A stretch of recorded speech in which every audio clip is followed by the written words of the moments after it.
sebenarnya skill dasar yang harus dimiliki oleh setiap manusia, setiap orang lah. Khususnya nanti kalau teman-teman di dunia kerja apalagi ya kayak itu kan lebih ke sana dia kan. Iya benar. Lebih ke karakternya gitu loh.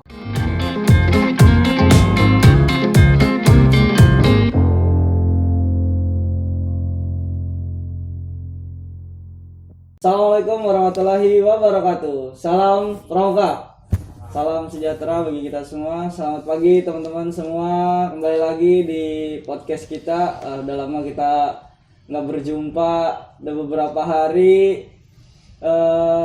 Podcast kita agak tersendat karena beberapa hal. Jadi sekarang bertemu lagi bersama DKR Tangerang. Ya. Kak Niko. Halo Kak Paki. Halo Kak Niko, pagi sehat? Pagi sehat Kak, sehat. Gimana kegiatan Kak Niko? Kegiatan ya gini-gini aja Kak. Kuliah, kerja, terus yang ngurus pramuka lah kalau ada kegiatan-kegiatan gitu sih. Tapi sebelum lebih jauh nih kita tentang pramuka, saya pengen tahu sih Kak Niko itu siapa, nama lengkapnya siapa sih? Oke. Nama lengkap saya Niko Yonardo, biasanya panggil Kak Niko. Atau Niko nama panggilan biasanya. Terus tanggal lahir 25 November 2001. Saya tinggal nggak jauh dari sini. Masih di sekitar Tangerang juga sih Kak. Gitu. Terus sekarang kesibukan ya kerja, kuliah gitu sih yang utama. Tapi lulusan SMA mana? Saya lulusan SMK Kanaan. Oh, Kanaan. Ya. Oh, jadi aktif karena di Kanaan waktu itu. Betul. Di SMK Kanaan. Tapi selama waktu SMA nih, Kak Niko, gimana sih rasanya ikut pramuka dari SMP atau dari baru SMA? SD. Oh, dari SD. SD. Kenapa sih pengen ikut pramuka waktu SD tuh? Waktu kecil. Kalau saya dulu waktu kecil tuh pengen ikut pramuka karena lihat film Si Bolang. Oh, Si Bolang. Iya, bisa. Waktu zaman-zamannya Si Bolang ya. Karena asik gitu kan, kita ya di alam gitu, seru-seruan gitu. Kalau motivasi Kak Niko nih ikut pramuka waktu SD? Gak ada motivasi, disuruh dulu aja. Gitu. Kita disuruh ikut pramuka kan namanya anak SD masih kecil gitu, disuruh beli SKU yang hijau, SKU-nya siaga itu suruh isi. Ya udah ikutin aja alurnya. Seru juga ternyata gitu. Tapi nggak berpikir mau gimana di pramuka, ya udah let it flow aja jadi sebagai anak kecil gitu ya. Anak bocah yang nggak tahu apa-apa. Polos banget gitu kan, disuruh beli SKU beli. Disuruh baris ya baris, main ya main gitu. Tapi waktu SD udah aktif, mulai aktif lomba atau apa gitu? Enggak sih, SD cuma pramuka di sekolah aja. Oh, di sekolah. Gak lama juga, itu cuma berapa ya? 1 tahun, 2 tahun, kelas 4, kelas 5 kalau nggak salah. Terus SMP aktif pramuka juga? SMP ini agak menarik nih waktu SMP tuh. SMP tuh awalnya nggak ikut pramuka waktu kelas 7 ya, kelas 1 SMP berarti. Malah dulu mikirnya pramuka apaan sih, nggak jelas. Panas-panasan gitu ya. Gitu kan, apa sih nggak jelas gitu. Iya gitu kan. Bikin malu aja nih gitu kan. Gak ngerti lah. Terus kelas 7 ikutnya malah ekskul lain gitu. Yang mirip lah sama pramuka gitu. Oh gitu. Tahu lah ya, ekskul sebelah ya. Ekskul sebelah, kita tidak perlu sebut. Biasanya disebutnya ekskul tetangga tapi kita nggak nyebutnya. Jangan sebut. Enggak boleh sebut merek. Iya. Oke. Ikutnya kelas 8, kelas 2 SMP. Waktu itu karena ada K13. Oh iya, yang baru-barunya pramuka itu wajib. Iya, wajib K13 waktu itu. Ikut pramuka di situ tuh. Motivasinya juga sebenarnya bukan mau ikut benar-benar ikut karena suka gitu, karena biar keren aja nih. Jadi dulu waktu SMP tuh anak-anak ekskul pramuka itu harus apa ya? Kayak ngajar mungkin ya di kelas kayak gitu tentang pramuka kayak gitu. Itu aja tujuannya biar keren aja gitu lah. Biar udah nyari adik kelas nih biasanya kayak gini nih. Nyari adik kelas ya, biar kelihatan kakak-kakaknya keren banget nih udah bisa ngajar gitu. Teman-teman gitu. Iya. Cuma gitu aja motivasi awalnya. Terus ya udah kelas 8 ikut, terus aktif ternyata seru juga ya pas diikutin. Ternyata seru juga, banyak hal yang bisa didapat gitu loh, bahwa pramuka tuh sebenarnya tidak sesempit itu, tidak sesempit berbaris, tidak sesempit IL dan sebagainya. Ada banyak banget gitu yang bisa relate sama kehidupan. Akhirnya itu lah mulai ikut banyak tuh di SMP. Pakai mahan, lomba, kemudian juga aktivitas lain. Ekskul rutinnya juga mulai ikut sampai lulus SMP. Sampai waktu itu lulus sempat jadi dewan kehormatannya Penggalang. Ya udah lanjut SMK. lanjut lagi pramukanya, ikut lagi pramukanya. Kebetulan kan masih pakai K13 loh. Iya. Jadi masih aktif terus sampai SMK. Sampai saat ini gitu. Tapi kira-kira nih pengalaman menariknya selain itu, yang paling menarik menurut Kaniko dari SD, SMP, SMA gitu. Pengalaman menarik pramuka tuh ada di SMP sebenarnya. Ada di Berarti kayaknya waktu zaman-zaman SMP tuh terngiang-ngiang banget sampai Iya sekarang. iya itu zaman-zaman gila sih, zaman-zaman gokil. Zaman-zaman suka-sukaan Iya kayak gitu kan. Terus kayak enggak tahu malu gitu. Iya, SMP zaman-zaman pengen dilihat pakai baju pramuka tuh berasa keren banget Iya, kayaknya. iya kayak gitu-gitulah. Zaman masa SMP sih dulu. Yang paling seru tuh SMP. Jadi apa? Jalan mau kemah gitu sama temen gitu. Nggak ada makanan ceritanya kayak gitu kan. Terus makan apa aja. Susah kayak gitu. Terus ya udah sama teman ikut lomba begadang nggak tidur. Terus sampai apa? Tidur di mobil truk waktu dulu kan ikut lomba kayak gitu sih yang seru-serunya. Tapi lomba paling jauh di mana waktu itu? Waktu itu di mana ya? Oh Sepatan Timur ya. Sepatan Tapi Timur. kira-kira ada nggak pengalaman menarik waktu lomba gitu, hal-hal lucu atau hal-hal yang nggak pernah, yang ada satu hal yang nggak pernah dilupa gitu, misalnya ngejailin siapa atau apa gitu, yang unik-unik. Biasanya nih di lomba nih ada aja gitu kan. Waktu di lomba waktu itu ada. Jadi kan waktu mau lomba tuh kita dikasih waktu dari sekolah ada pembina lah ya. Oh ya. Dimana pas kita masuk ruangan lomba itu pembina sebenarnya nggak boleh masuk. Oh. Dan si pembina saya ini nggak tahan itu guru lah. Dia masuk terus ngajarin ini nggak gitu loh. Terus pengen lucu lah sama panitia. Diskualifikasi. Sampai malu sendiri ya ampun ngapain coba. Gitu. Ya begitulah namanya. Berarti seru banget ya pengalaman Seru. waktu SMP. Temen-temennya juga seru. Nah terus gimana nih waktu SMA sampai bisa jadi ketua DKR sekarang perjalanannya? Coba ceritain dong, saya pengen tahu. Wah, kenapa bisa jadi ketua DKR? Saya juga nggak ngerti ya kayak lo tanya kayak gitu ya. Semua terjadi begitu saja dan begitu cepat. Sebetulnya saya kan dari SMK Kanaan, dimana sebenarnya SMK Kanaan tuh di kota itu di kecamatan di Kuartir Ranting Tangerang tuh bukan sekolah yang aktif, bukan sekolah, bukan gugus depan yang potensial pramukanya. Tidak ideal lah pramuka di sana. Nah, waktu itu singkat cerita ada surat masuk di sekolah. Mau ada muspanitra. Waktu itu sekolah cuma tahunya saya yang aktif pramuka. Ya udah dikasih suratnya ke saya, "Tik tolong datang, mau datang atau enggak?" ditanya waktu itu. Ya. Saya baca dong, "Oh, muspanitra." "Oh ya udah enggak apa-apa." Datang lah. Tuh udah datang. Di sini nih di kecamatan datang ikut muspanitra, nggak tahu itu siapa orang itu siapa itu acaranya ngapain, nggak kenal baru datang ikut acaranya kanting. Waktu itu tiba-tiba pemilihan ketua DKR waktu itu. Ya udah iseng-iseng pas voting kepilih ternyata suara paling banyak. Saya juga bingung, kayaknya nggak ada yang kenal gua, kenapa bisa menang ya? Iya. Oh gitu, kejadian hal luar biasa itu. Iya, cuma gitu doang gitu. Terus ya udah jadi ketua DKR. Terus udah habis itu juga baru mikir ketua DKR ngapain ya? Kerjanya apa ya? Ngapain ya? Terus gua harus ngapain? Tiba-tiba kepilih. Iya. Terus mau ngapain ya? Terus baru dikasih tahu nanti gini. Nggak ngerti juga gitu. Dikasih banyak tuh PR-nya. Baca PP ini segala macam, terus bikin program kerja, terus dengan sekian anggota yang lebih aktif segala macam. Kan gak gampang ya ngeliat yang kayak gitu-gitu. Gak ngerti juga apaan. Ya udah akhirnya belajar lah pelan-pelan sampai bisa ngelit mereka satu-satu, ikutin ritmenya dari pramuka sampai bisa sampai saat ini sih. Tapi kalau sekarang nih di mata Kaniko, pramuka itu apa sih buat kehidupan Kaniko? Karena sekarang kan mulai dari SD, SMP, SMA udah terjun lah ibaratnya terjun di dunia kepramukaan. Nah, kira-kira untuk pandangan Kaniko tentang pramuka itu sendiri gimana sih buat kehidupan? Manfaatnya apa atau gimana gitu? Pramuka tuh buat saya mengajarkan dua hal, life skill dan mindset.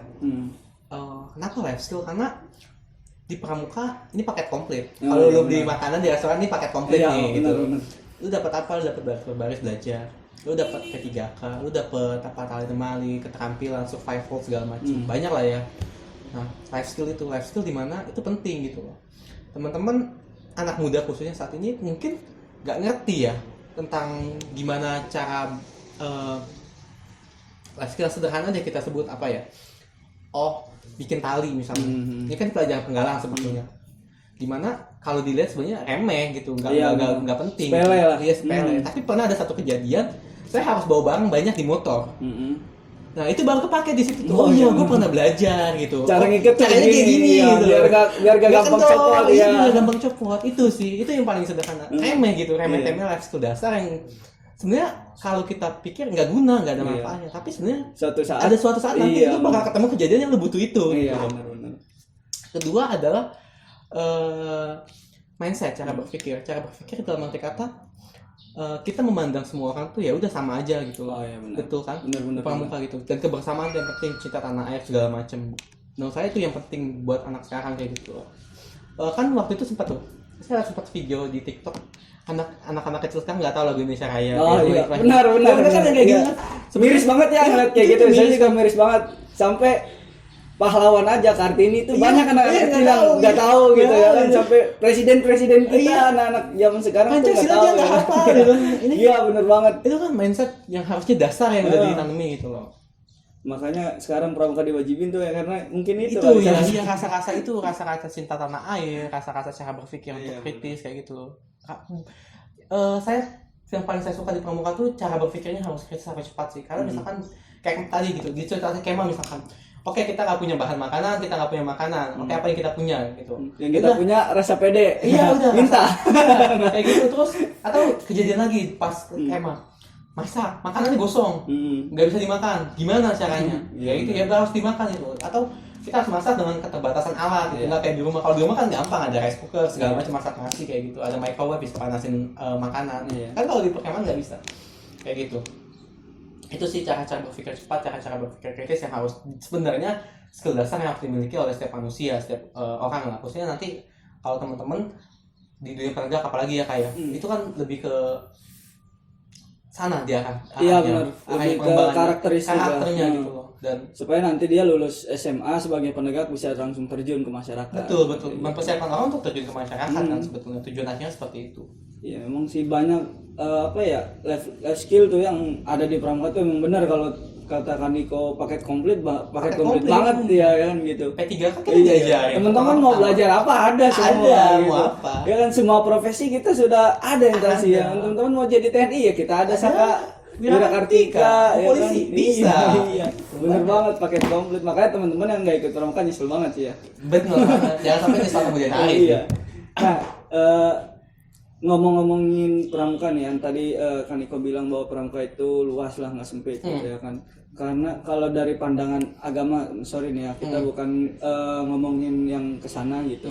Karena kan pramuka universal nih. Kalau menurut Kaniko dari pandangan agama gitu, kira-kira gimana pramuka itu? Apakah bisa masuk ke semua agama atau seperti apa atau gimana? Menurut saya, oh iya, mungkin notice sedikit ya, saya non Muslim gitu. Nah, menurut saya pramuka bisa nggak masuk ke semua agama? Bisa, sangat bisa. Salahnya di mana? Nggak ada yang salah di pramuka. Sudah jelas kan dasarnya apa? Perundang-undangan, dasar dharma kan takwa kepada Tuhan Yang Maha Esa. Mudah, selesai kan? Gitu loh. Malah menurut saya pramuka tuh mengajarkan banyak hal tentang keagamaan sebetulnya. Contohnya di bumi perkemahan, kalau kita kemah ada waktu untuk sholat yang Muslim ya, dan juga kalau untuk yang Kristen mungkin ada waktu. Kalau misal kemahnya sampai harus hari Minggu kan ada gereja di Buper, di Buper Cibubur kan kalau nggak salah ada tempat ibadah kan ya, ada musola, gereja, ada via kecil gitu kan. Itu kan menunjukkan bahwa sebenarnya pramuka sangat mendukung itu, dan pramuka tuh landasannya itu gitu loh, Tuhan Yang Maha Esa. Jadi nggak ada masalah. Teman-teman kalau misalkan yang bilang pramuka kayaknya nggak cocok deh karena sama agama saya, mungkin yang minoritas ya, nggak juga teman-teman. Pramuka tuh bisa masuk di mana aja, dan tergantung teman-teman aja menyikapinya seperti apa. Kalau misalkan saya ada kegiatan, contohnya ya, contoh di hari Minggu gitu ya, biasanya saya akan ke gereja dulu, absen kegiatan sebentar, nanti setelah selesai gereja ya balik lagi, datang lagi ke kegiatan, gak ada masalah tuh. Berarti tergantung pribadi masing-masing aja lah, bisa ngatur waktu atau enggak. Benar. Jadi ya semua kembali lagi ke dirinya masing-masing. Nah sekarang ya, tadi kau udah berapa tahun jadi ketua DKR? Berapa ya? 2017? 4 tahun lah. 4 tahun ya jadi ketua DKR.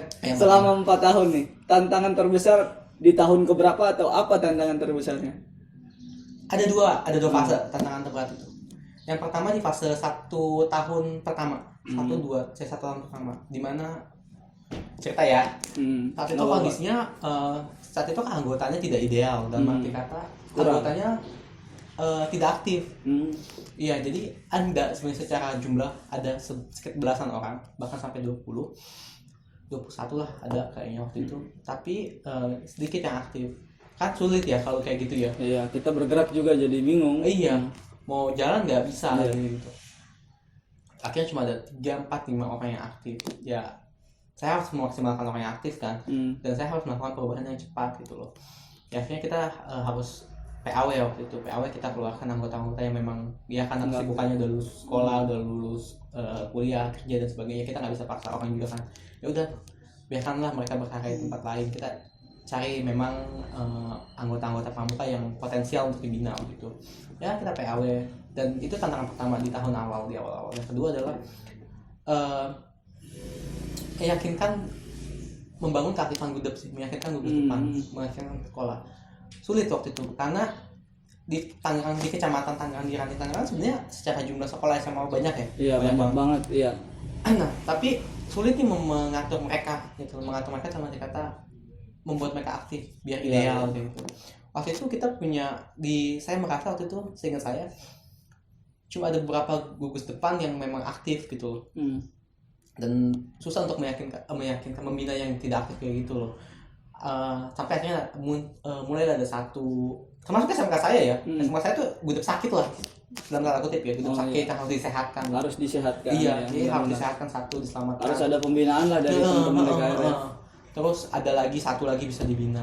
Ada, kalau saya tidak salah kita sudah berhasil menyehatkan beberapa gudep sih. Saya lupa pasti angkanya berapa. Tapi tadinya gudepnya tidak aktif jadi aktif gitu. Dan yang ketiga adalah waktu itu meyakinkan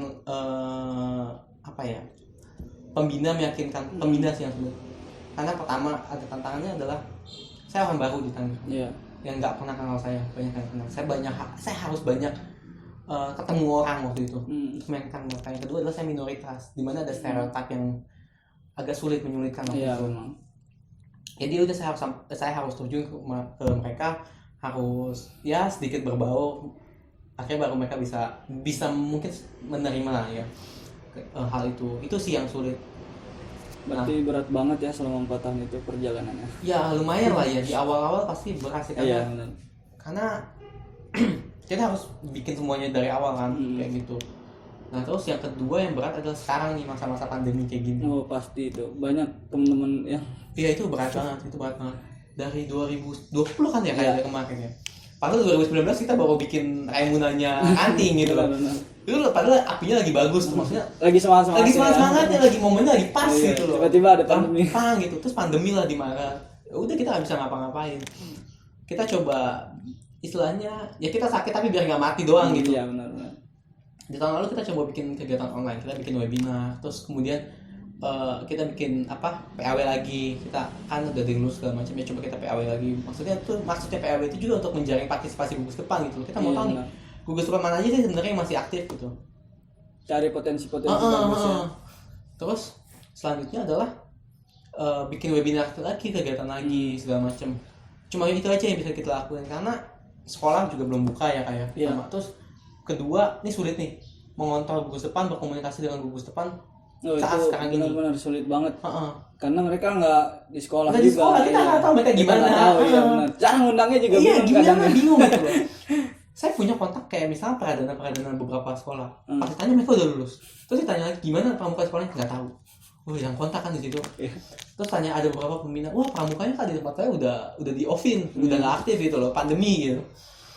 Ya gitu sih yang sulit. Jadi kita nggak tahu sekarang kontrolnya gimana. Iya benar. Tapi saya juga kemarin ada kejadian lucu sih, belum lama gitu. Saya sekolah saya diundang dan saya diundang sebagai pemateri gitu. Sekolah saya diundang. Nah, si pihak panitia nanyain, "Kak, undangan udah masuk belum ke sekolah kakak?" Saya bilang, "Belum ada arahan dari Kepsek atau dari pihak sekolah." Saya bilang gitu. Tiba-tiba pas saya datang jadi narasumber, sekolah itu ada. Ada yang mewakili. Iya. Ini anak pramuka dari mana gitu. Makanya kadang itu yang sulit sih, entah dari pihak sekolahnya atau dari teman-teman penegak pandega yang ada di situ juga kadang. Susah kan kamu komunikasi gimana? Iya, kadang WhatsApp jam 1 guru dibalas juga kan. Iya benar-benar. Nah sekarang tantangan nih. Kan Niko sempat dengar nggak Wak, bahwa di Provinsi Banten ini Pramuka sudah mengeluarkan jalur prestasi Oh iya, MOU dengan beberapa universitas negeri ya. Iya, Untirta waktu itu kalau nggak Ya salah. Untirta, UIN, sama UPI. UPI. Oh ada 4 sama Politeknik Kesehatan tuh. Oh, Ada- Politeknik Kesehatan Banten. Iya. Oh, Itu udah jalin MOU sama UPI kampus Serang nih. Oh. Nah kira-kira pandangan Kak Niko ke depannya nih apa nih? Bagus nggak nih buat teman-teman udah dikasih peluang atau gimana nih menurut dengar-dengar cerita itu? dengar cerita itu ya, saya sangat suka sih, saya sangat mendukung banget itu ya. Karena biar apa ya? Kebanyakan sih teman-teman kan memandang bahwa prestasi itu di bidang akademik aja, dan Iya, yang benar. paling menjanjikan tuh di bidang akademik, kayak misalkan lu menang lomba akademik, lu pintar, lu dapet ranking, lu bisa juara umum segala Iya. macam dan segalanya, lu bisa gampang, lu bisa enak kayak gitu. Gampang lah lu masuk universitas kayak gitu tuh gampang. Nah, kasihan kan teman-teman yang aktif Non akademik. non akademik kayak gitu, karena kalau kita saya percaya sih setiap manusia itu, setiap orang tuh punya kecerdasan mereka masing-masing. Kecerdasan manusia kan ada 3, ada IQ, EQ sama SQ-nya. Kepintaran intelektual, emosional, tuh sama kepintaran keterampilan dia. Nah, gimana dengan orang-orang yang kita cerdas di emosional, di hal-hal lain? Tuh itu juga perlu diapresiasi kan? Iya benar-benar. Nah, kebanyakan akhirnya kenapa sebenarnya gini, kenapa banyak orang tuh tidak suka ikut ekstrakurikuler, karena mereka merasa ngapain gue ikut ekstrakurikuler, Nggak ada feedbacknya. nggak ada feedbacknya, buat gue apa untungnya gitu loh. Nanti gue kalau mau kuliah susah juga, Iya. kalah juga tuh sama yang pintar, sama yang apa punya prestasi akademik. Terus gue prestasi gue menang lomba tarik kembali misalnya, buat apa? Iya. Gue pernah jadi pradana buat apa? Gue pernah jadi ketua DPR buat apa? Nggak bisa ngapa-ngapain. Iya benar. Ya kan? Nah, dengan MOU tersebut tuh kayak menegaskan bahwa pramuka dan dunia pendidikan tuh menghargai loh Iya. kecerdasan kalian, kemampuan kalian dalam hal berpramuka gitu, dan bisa dari pramuka itu satu langkah yang bagus. Jadi mungkin bisa jadi daya tarik lagi buat teman-teman Iya, lagi, benar. apalagi di tengah pandemi kayak gini, bahwa ini bisa jadi salah satu cara jalan mau masuk universitas yang tadi disebutin. Ya kadang memang ada sih anak yang alasannya les kak, lagi latihan Iya, pramuka, les kak, les, Kak, les. gitu. Saya tanya tujuannya apa gitu, emang bagus gitu les. Iya kak, saya pengen ambis mau masuk ini, mau masuk ini, mau masuk ini. Oh gitu. Di pramuka juga sekarang tinggal saya balik ini, pramuka juga bisa. Iya kan, Masuk gitu. kampus negeri Bisa gitu. gitu. Jadi Makanya nggak ada aku- alasan lagi. Iya, kayak bagus banget sih sebenarnya pramuka. Saya setuju banget itu waktu itu. Senang banget muncul MOU tentang bahwa pramuka itu kerjasama sama universitas sendiri kan. Oh, ini kabar gembira banget buat adik-adik kelas saya yang Iya. masih sekolah nih. Gitu saya bilang mereka udah ada jalurnya lah, udah ada jalannya gitu berkat pramuka. Apalagi dia pernah jadi pradana, pernah jadi ketua DKR kan, itu nilai plus. Iya, itu prestasi juga ya. Iya, Harus dihargai kan. nilai plus itu benar. Emang ada pasti nanti dilihat juga, oh dia jadi pernah jadi ketua DKR kayak gitu segala macam. Nah terus yang Kaniko selama 4 tahun jadi ketua DKR itu, cara tadi kan Kaniko udah menyehatkan beberapa sekolah gitu ya kan. Nah, itu pakai sistem apa tuh? Kasih tips and trick dong kira-kira buat teman-teman DKR. Wah, Ya sedikit aja lah, 1 atau 2, atau pakai sistemnya gimana gitu, caranya gimana, ngerangkul kah atau ngajak ini apa segala macam kayak gitu. sistemnya ya. Cara ngerangkul merekanya itu. Pendekatan sih yang harus dilakukan. Kayak misalnya, saya ambil contoh di mana ya? Oke, di sekolah saya aja deh. Biasanya gugus depan yang pramukanya sakit dalam tanda kutip, itu merasa bahwa Dia anak tiri kan. iya, dan pramuka tuh bukan sesuatu yang penting, bukan sesuatu yang urgent loh untuk dilaksanakan gitu. Dan ya udah, K13 lakukannya pramuka kayak biasanya gitu, tapi tidak Menggugurkan kewajiban. iya menggugurkan kewajiban ya, menggugurkan kewajiban aja, tapi tidak pernah memaknai kewajibannya itu. Nah, caranya gimana? Caranya kita pendekatan, datang ke gugus depannya. Kalau udah di level yang gugus depan, kita nggak bisa cuma ngomong sama pradananya. Iya benar. Kita harus ketemu pembinanya. Iya. Ketemu pelatih juga nggak bisa. Bisa pelatih di bawahnya pembina. Kita harus ketemu pembinanya, harus ngobrol sama pembinanya. Bahkan ekstrimnya kita harus ketemu sama kepala sekolahnya. Sebagai kak gudepnya kan Iya. dia kan mabinya. Nah kita harus ketemu mereka, harus ngobrol pendekatan bahwa oh ini loh pramuka, dan itu waktunya nggak sebentar, waktunya memang lama dan capek melelahkan kayak gitu. Ya sama lah kayak kita lagi ngasih tahu anak kecil, mirip-mirip kayak gitu. Jadi kita harus dikasih tahu, ini begini loh pakaiannya, ini begini loh cara latihannya kayak gitu. Bahkan waktu di sekolah saya harus kan tadinya pembinanya dalam tanda kutip tidak ideal ya. Saya harus kasih suggest. Pertama ya itu kita pendekatan, oh kayak gini loh Bu, kamu kan benar, mulai dari seragamnya, cara latihannya, ini nama golongannya penegak. Kalau di penegak tuh ada namanya sangga segala macam. Iya. Namanya tuh begini aturannya. Berarti sabar banget ya. Iya, harus pelan-pelan. Terus oke deh, sekolahnya minta cariin pembina yang memang ngerti pramuka. Oke, kita cariin, kita masukin di sana gitu. Nah, kalau udah ada pembina yang ngerti kan udah lumayan lega nih. Iya, berarti udah. Kita pembinanya dari kita bisa kita yang ngatur. Iya, udah. Oke lah, udah aman gitu. Terus tinggal dilihat-lihat beberapa bulan terus dirapin pembinanya. Oke, udah sehat, udah sehat, udah tidak perlu diamung lagi ya. Secara intensif tidak perlu didatangin terus gitu loh. Terus ya udah, kalau gue kenal itu sama caranya kayak gitu, pendekatan dulu gitu, tanya dulu mereka keluhannya apa, kebutuhannya apa. Yang itu tipsnya adalah pertama pendekatan dulu ke gugus depannya, minimal ke keadaannya dulu, datang dulu, nggak perlu datang sih kalau sekarang ya, bisa dari media sosial, WhatsApp dulu segala macam, tahu kontak mereka, ngobrol dulu aja ya, ngobrol semua kan dari ngobrol ya, ngobrol dulu. Terus yang kedua adalah mulai diskusi, kasih masukan-masukan yang bisa membangun mereka. Yang ketiga adalah libatkan mereka dalam kegiatan. Ini penting.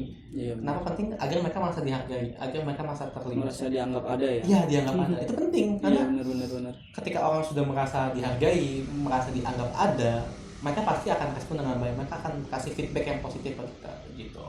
Itu sih kalau 3 tipsnya yang penting ya. Jadi menyehatkan gugus depan memang bukan hal yang mudah, tapi bukan juga hal yang mustahil untuk dilakukan. Itu bisa. Mantap banget nih teman-teman tips and triknya dari DKR Tangerang. Semoga teman-teman bisa contoh gitu, ibaratnya walaupun ya ambil yang baiknya gitu. Kalau teman-teman punya tips, punya keunggulan sendiri silahkan. Iya benar, silahkan gitu dilakukan. Ya, jadi kita bisa membantu teman-teman sharing-sharing supaya cara mendekati gugus depan tuh kayak gini, gitu. Ya kayak gitu ya kan. Jadi ya memang di wilayah masing-masing kan berbeda ya.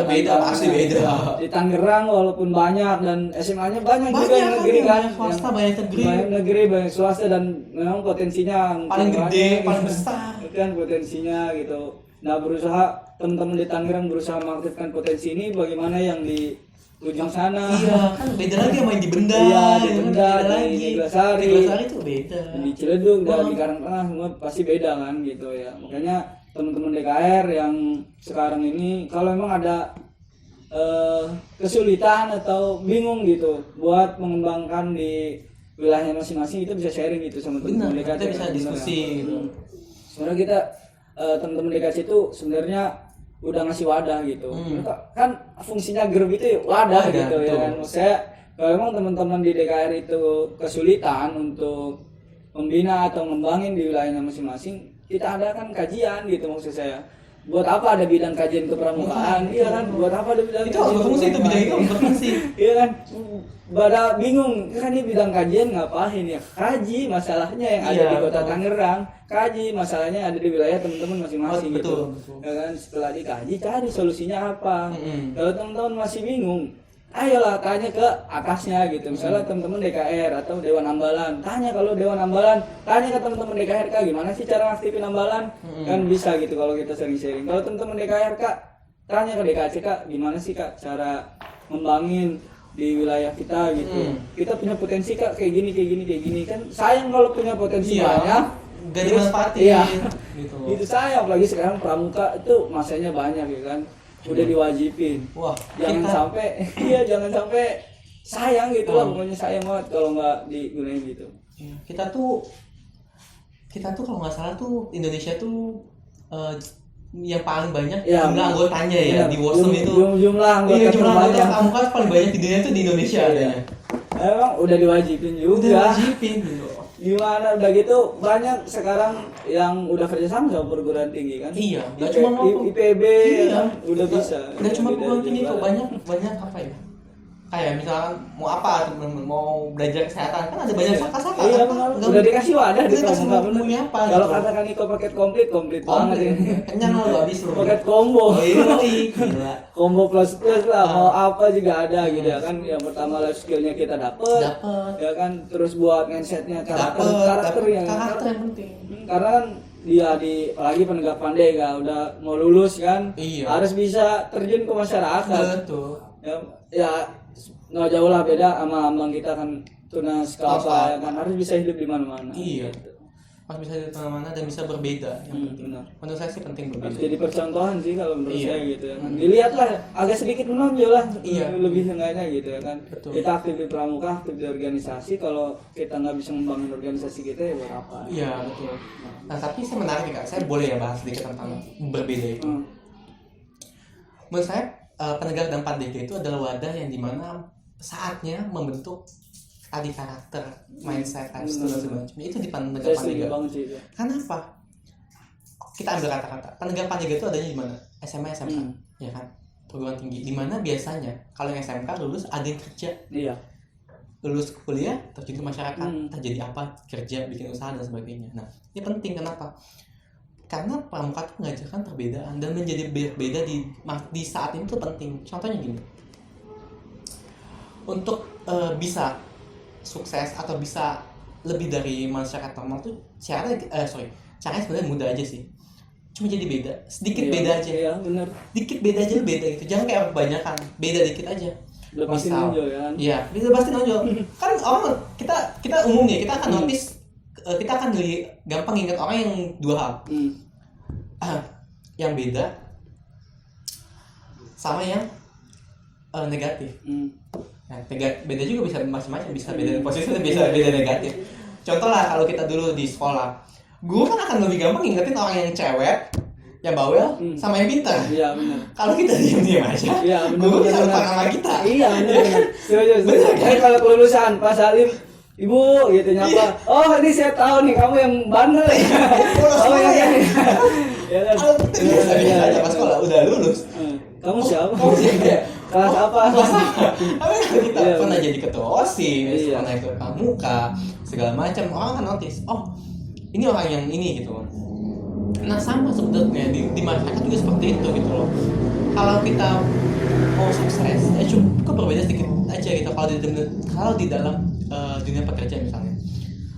Nah kalau orang kerja nyantai, jam istirahat, dikorupsi gitu loh. Benar. Ya kita lakuin dengan benar, istirahat 1 jam ya 1 jam, setelah itu Iya. datang kerja dengan baik lagi. Kalau teman-teman yang masih sekolah juga gampang. Kalau orang-orang lain belajarnya cuma 4 jam, lebihin dikit deh, belajarnya 1 jam, lebih lama 5 jam.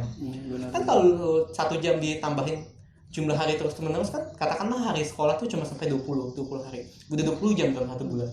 20 jam tuh teman-teman bisa lakuin banyak banget hal lain gitu. Iya, Bisa belajar banyak hal gitu. Jadi jangan pernah menyalahkan keadaan yang bilang keadaan sekarang makin sulit. Enggak, keadaan nggak makin sulit, keadaan tuh biasa aja. Cuma kitanya aja. Kitanya yang nggak mampu menyesuaikan dengan perbedaan itu. Iya, Kita benar. tidak mampu menyesuaikan keadaan itu. Ya contoh-contoh banyak lah tentang bagaimana berubah. Paling mudah adalah ojek online dan ojek pangkalan. Iya. Kenapa? Ojek pangkalan nggak mampu? Karena mereka nggak mau berubah, simple. Iya benar. Perusahaan besar apa? Taksi online, Grab, Gojek, yang dulu ribut sama taksi konvensional, sama sebutlah Bluebird waktu itu. Kan sampai demo kan waktu itu kan rame banget beritanya. Iya itu waktu panas-panas itu. Panas ya. Akhirnya apa? Bluebird ya yang join sama Gojek kan akhirnya. Nah itu membuktikan bahwa sebenarnya keadaan tuh sama aja. Keadaan tuh akan terus berubah dan kita harus meyakini itu. Kita harus sadar bahwa yes, keadaan akan terus berubah. Jangan jadi orang yang punah karena keadaan. Iya benar. Terus update skill. Dan kolaborasi penting nih di masa sekarang ini. Terus berubah dan kolaborasi kayak gitu. Apalagi di pandemi ini. Pandemi ini menurut saya menyadarkan banyak hal. Semua orang yang tadinya kerja dengan enak dipecat. Iya. Kehilangan pekerjaan. Banyak banget itu. Banyak banget kan Kak. Pengaruhnya gede banget. Gede banget apa namanya. Akhirnya apa? Di masa pandemi ini sebetulnya pekerjaan tuh masih ada, masih ada orang mencari, hanya perusahaan-perusahaan atau pemberi kerja itu lebih selektif mencarinya. Iya. Pasti dong, karena udah banyak. Ujung-ujungnya skill. Ujungnya skill. Nah, akhirnya apa? Orang makin sadar, baru deh udah dikasih kayak gini, baru orang sadar, oh ternyata penting ya untuk update skill, penting Iya. untuk upgrade skill ya. Iya, pasti. Ternyata gue nih segini loh. Gila, gue jauh banget, ada orang yang lebih. Tadinya kita nyaman aja, ya udah kerja aja, suka-suka kita, gue Iya. digaji gitu, dibayar. Teman-teman yang sekolah juga nyantai-nyantai aja, ketemu temen nyontek. Iya. Terus kalau sekarang kan bisa sih nyontek lebih enak, cuma kan ada resiko yang harus teman-teman tanggung nantinya. Nanti paling. Nanti rasanya. Nyesel lo belakangan Nyesel ya. lo belakangan. Akhirnya banyak kan webinar kan banyak kan Iya. kan kayak gitu. Itu sih yang paling penting ya. Untuk jadi beda dan untuk berani untuk berkolaborasi. Sama kayak tadi DKR dengan DKC kayak gitu, DKR dengan Ambalan. Ya kolaborasi. Iya, harus itu. Aku nggak bisa. Ya, terakhir kan Niko, pesan dan kesan buat teman-teman yang belum aktif dan yang sudah aktif di Pramuka, kira-kira apa nih dari Kaniko? Oke, untuk yang sudah aktif dulu ya. Untuk yang sudah aktif, yang pertama adalah terus aktif di Pramuka. Karena di Pramuka gak akan pernah berhenti dan tidak akan pernah selesai untuk belajar. Pasti ada pelajaran baru, ada hal baru yang kita pelajari. Setuju. Dan tidak ada ruginya di Pramuka. Ya, di Pramuka itu ingat nggak pernah tua. Nggak pernah Setua tua. apapun dipanggil kakak. Kakak tua. Tetap dipanggil kakak gitu loh. Dan tidak akan pernah berhenti untuk belajar di Pramuka. Mungkin dulu kita menganggap si Pramuka itu tapi nanti mungkin ketemu orang baru, anak-anak yang lebih muda. Kita kan muda nih sekarang. Mungkin orang tua jadi berpikir yang orang di atas kita, oh ternyata anak muda itu kayak gitu. Sama nanti kita juga akan mikir makin tua, ketemu anak yang lebih muda. Iya. Oh ternyata anak muda itu sekarang kayak gini ya. Belajar lagi kita ya. Iya. Nggak ketinggalan zaman. Karena dunianya dunia Pramuka, dunia anak muda, dunia yang terus berkembang gitu. Jadi nggak rugi tetap ada di Pramuka. Terus aktif di Pramuka, kembangkan segala macam potensi, kemampuan diri, membina kelompok untuk kemajuan gerakan Pramuka gitu. Saya yakin sih, saya percaya bahwa ketika gerakan Pramuka maju dan dilaksanakan dengan tata cara yang benar, dilakukan dengan benar, generasi muda kita bisa berkembang, kita bisa bersaing kayak gitu. Terus karakter kita bisa bagus, karakter bangsa kita bisa bagus, karena Pramuka jawabannya. Makanya Pramuka jadi wajib gitu loh. Jadi jangan pernah menyesal ke Pramuka dan terus aktif ada di Pramuka. Itu untuk yang masih aktif ya. Yang belum aktif atau belum pernah ikut Pramuka, tak kenal maka tak sayang. Cobain dulu. Bener. Cobain dulu. Kenalan dulu ya. Kenalan dulu aja sama Supaya Pramuka. tahu. Iya, pelan-pelan aja. Jangan lihat dari kulitnya. Jangan lihat dari kulitnya. Pramuka baris hitam, wah kotor segala macam. Jangan lihat dari situ. Banyak Iya. hal yang bisa dipelajari. Banyak. Nah, ketika udah tahu kan, udah sayang. Iya. Udah sayang baru bisa ngelihat. Iya, benar. Bener kan Kak? Benar. Ya, sama lah kalau mau ngedeketin cewek atau cowok kan, Iya.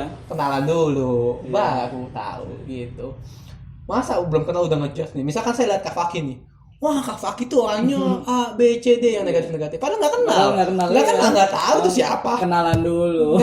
Kenalan dulu, terus kalau memang merasa cocok dengan Pramuka, ya lanjutkan gitu. Tapi juga saya tidak mau bilang Pramuka satu-satunya ya. Saya tidak mau bilang kayak gitu. Banyak jalan lain untuk mengembangkan diri. Tapi salah satu jalan yang bisa dicari, yang bisa dipilih adalah Pramuka. Kalau teman-teman merasa cocok, seperti itu sih. Ketika teman-teman udah cocok, masuk, lakukanlah dengan benar, berorganisasi dengan benar. Gitu aja sih. Terima kasih dari Iya, DKR terima Tangerang kasih Kak Quotes-nya. Faki juga dari DKC. Jangan lupa teman-teman, hari ini nanti hari ini banyak banget yang kita obrolin ya. Iya. Nah, nanti kita lanjut lagi, mungkin ada lain waktu ya Boleh. kan. Ini podcast pertama, nanti pasti ada podcast. Iya, kedua. siap, So, Kak Faki. bahas apa kita nanti ya? Nah, lihat nanti aja. manggil lagi ya ke Tangerang ya. Boleh. nanti. Kita nunggu undangan dari Tangerang. Terima kasih dari sini kita belajar banyak hal ya tentang Betul. Pramuka, tentang pandangan Pramuka dari berbagai macam lah pandangan ya. Jangan lupa teman-teman subscribe, like, comment, and share. Iya. Ya, jangan lupa pantengin terus YouTube-nya DKC Kota Tangerang. Iya. Ya, jangan lupa DKR Tangerang. Yoi, DKR Tangerang Instagram aja dulu ya. DKR Tangerang di follow tuh. Ya. Dia mau ini juga nih. Oke, terima kasih. Kita sudahi pertemuan kita hari ini. Iya. Semoga kita bisa sehat terus. Bisa ketemu Amin, lagi. sukses semuanya. Assalamualaikum warahmatullahi wabarakatuh. Salam Pramuka. Salam, terima kasih.